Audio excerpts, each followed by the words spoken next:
Sebelum kita masuk kepada outlook ya, kira-kira seperti apa mungkin rentang pergerakan untuk indeks harga saham gabungan di sepanjang tahun 2024. Tapi kita akan fokus dulu nih untuk aliran dana asing ya, atau foreign flow begitu. Karena kita lihat di tahun 2024 sebetulnya kan ada pemilu ya, tidak hanya di dalam negeri, tapi juga di Amerika Serikat, which is kalau kita lihat secara historical juga biasanya ketika ada momen pemilu di Amerika Serikat ini aliran dana cukup kencang mengalir ke emerging market. Seperti apa Anda melihat untuk prospek mungkin foreign flow di sepanjang tahun depan? Harusnya sih lebih positif ya. Kayak seperti tahun ini aja sebetulnya kan kalau tidak ada transaksi corporate action dari salah satu perusahaan batubara ya, yang membuat ada dana asing seolah-olah tercatat keluar 23 triliun itu. Padahal kalau itu misalnya tidak ada gitu ya, seharusnya kita sebetulnya inflow, capital inflow gitu sebetulnya kan. Jadi tahun depan saya pikir juga dengan pemilu sudah selesai, ya penurunan suku bunga harusnya memang akan terjadi capital inflow kembali ya ke Indonesia. Tapi bedanya dengan dulu-dulu mungkin sekarang itu kan kita tidak terlalu tergantung oleh investor asing dibandingkan dulu gitu. Karena kalau kita lihat kenaikan indeks aja nih sebetulnya dari beberapa saham yang menjadi pendukung indeks itu banyak sekali yang transaksi asingnya sebenarnya nggak terlalu dominan gitu. Jadi itu memang suatu hal yang perlu kita perhatikan juga ke depannya ya. Asing bagus, kalau misalnya investor asing masuk lebih bagus ya karena berarti kan banyak yang ikut juga ya dari investor asing yang lainnya gitu ya. Tapi itu tidak menjadi sesuatu yang harus menjadi dominasi lah dari transaksi kita sebetulnya. Karena tadi sekali lagi dari investor domestik juga sudah semakin ramai begitu, sudah kuat begitu ya. Dari Pak Prama sendiri seperti apa tadi berkaitan dengan foreign flow, Pak?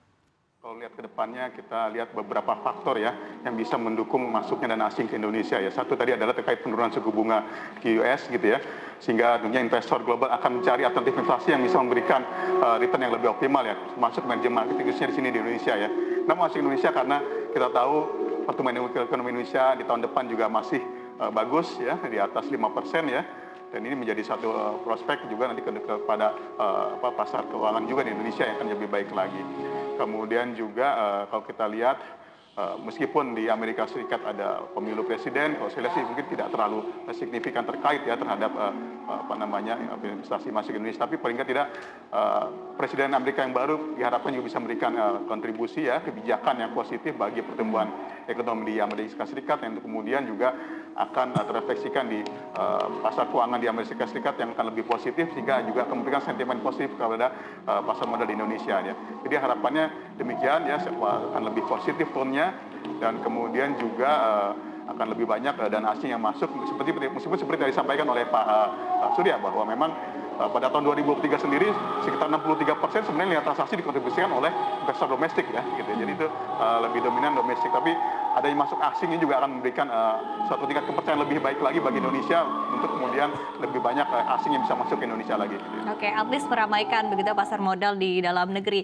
Nah kemudian tapi ketika saya tarik lagi begitu ya, kalau kita lihat mungkin overview-nya, sekali lagi perbandingan ya Pak Surya antara di tahun 2022 dengan di tahun 2023. Ketika di tahun 2022 sebetulnya terasa sekali begitu ya kental bahwa pergerakan ini dilakukan secara mungkin beberapa sektor begitu ya yang menopang pergerakan indeks harga saham gabungan. Ini cukup berbeda dengan di tahun 2023 yang memang lebih dititik beratkan oleh sejumlah emiten seperti yang tadi Anda sampaikan di awal begitu Pak Surya.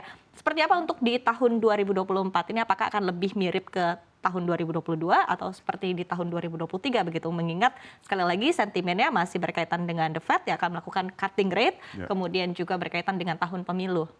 Ya kalau dilihat sih kita nggak bisa nebak lah kalau perusahaan-perusahaan yang sangat aktif tahun ini, tapi mungkin dari segi fundamental misalnya big caps yang lama itu mungkin agak berbeda ya karakteristiknya gitu ya. Tapi saya perkirakan sih tahun depan memang kalau yang big caps yang old school istilahnya kayak big banks gitu kan, saya pikir akan kembali mencatatkan laba bersih yang kembali paling tinggi gitu ya. Setelah tahun ini mencatatkan rekor gitu ya. Tahun depan akan terjadi kembali ya. Jadi saya perkirakan itu juga akan mendukung dari indeks kita. Nah sedangkan beberapa saham tadi yang sangat aktif, saya nggak bisa nebak tahun depannya seperti apa gitu, tapi saya perkirakan mungkin ada saja kan perusahaan-perusahaan yang IPO baru gitu ya, yang mempunyai yang diminati oleh investor lokal khususnya kan, itu bisa saja terjadi gitu ya. Dan itu akan menaikkan indeks kita juga sebenarnya mendukung kan. Oke, kalau untuk pergerakan secara sektoral sendiri seperti apa di 2024? Seperti misalnya di tahun pemilu kan digadang-gadang sebetulnya sektor konsumsi akan meningkat consumer begitu, tapi masih belum terlihat di akhir tahun ini pergerakan yang cukup signifikan. Dan kemudian mungkin untuk tadi perbankan, energi sendiri seperti apa outlook-nya di tahun 2024? Konsumsi saya pikir sih masih bagus ya. Pilpres biasanya memang selalu kan banyak bansos, banyak apa kan yang akan mendukung. Tapi memang di beberapa akhir tahun ini juga terjadi ada beberapa faktor ya seperti pro Palestina ya, anti Israel yang membuat beberapa di boykot gitu misalnya kan. Itu saya pikir sih pertama saya lihat tidak begitu efek, tapi lama kelamaan kok semakin besar gitu ya. Jadi itu mungkin juga bisa berpengaruh juga. Ya apakah akan mereda apa enggak gitu kan, kita lihat juga seperti apa. Kemudian kalau bank saya pikir sih ya seperti saya katakan tadi akan tetap mencatat rekor khususnya yang big banks ya. Kalau bank-bank lebih kecil mungkin lebih sulit, tapi dengan penurunan suku bunga mungkin mereka juga diuntungkan juga gitu ya. Kalau energi saya pikir sih nggak bisa lah kayak seperti tahun lalu lagi ya, tinggi begitu ya. Tapi saya pikirkan sih bergeraknya cukup flat lah dibanding tahun ini ya. Tidak terjadi penurunan yang terlalu tajam sih harusnya ya. Oke, baik. Dari Pak Prama sendiri seperti apa mungkin outlook-nya untuk di tahun 2024 secara sektoral? Baik ya, jadi kalau kita lihat flashback sedikit 2022 mungkin temanya adalah tadi new teknologi ya atau ekonomi baru dan juga komoditi gitu ya. 2023 lebih banyak tema ke energi terbarukan ya seperti untuk pertama untuk energi listrik seperti yang lain. Dan kemudian untuk 2024 saya melihat tadi beberapa poin misalnya dampak dari penurunan suku bunga tentunya akan positif bagi sektor perbankan gitu ya. Perbankan nanti akan juga bisa menurunkan tingkat suku bunga kreditnya untuk kemudian nanti bisa meningkatkan pemberian kredit ya. Kemudian juga di sisi lain adalah sektor konsumsi ya, memang tadi disampaikan juga selama ini pertumbuhan ekonomi kita memang sangat ditopang oleh konsumsi ya, dan tentunya juga adanya event politik pemilu tersebut juga akan meningkatkan kebutuhan logistik untuk pemilu tersebut ya, sehingga akan meningkatkan juga kebutuhan dari sektor konsumsi tersebut ya. Dan yang ketiga adalah sektor teknologi informasi, telekomunikasi gitu, karena saya melihat juga bahwa terus trennya bahwa kebutuhan atas data ya akan terus meningkat ya. Kalau kita lihat selama ini lebih banyak masyarakat sekarang menggunakan media sosial ya atau menggunakan teknologi digital, teknologi informasi untuk bisa mendapatkan informasi yang terbaru, terupdate seperti itu ya. Dan ini juga semakin berkembang ke pelosok-pelosok daerah ya jangkauannya, sehingga akan terjadi terus peningkatan kebutuhan akan data dan kemudian akan berdampak juga positif bagi perusahaan-perusahaan di sektor telekomunikasi. Demikian kira-kira. Oke, baik. Ini pertanyaan terakhir masing-masing ya untuk Pak Prama dan juga Pak Surya begitu. Range untuk pergerakan indeks harga saham gabungan di sepanjang tahun 2024 akan seperti apa, Bapak? Ke Pak Prama terlebih dahulu.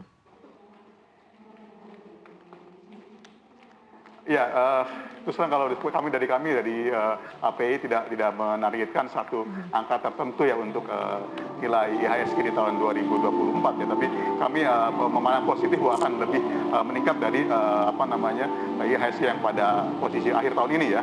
Tadi ditunjang dengan beberapa sektor yang sangat mendukung ya, tadi seperti tadi perbankan maupun juga dari sektor consumer goods dan juga dari sisi telekomunikasi tersebut. Jadi tentunya akan lebih di atas angka yang sekarang ya, kita pikir bisa di atas 7.500 atau 7.700 ini juga bisa tercapai ya.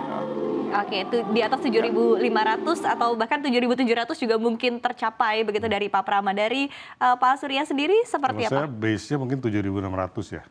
Tapi kalau lebih optimis mungkin 7.900. Oke, 7.900 ya. Kalau BR-nya mungkin 7.300 lah. Tapi saya pikir sih itu berdasarkan EPS growth ya. Ya kalau kita cukup konservatif ya 7.600 masih oke sih.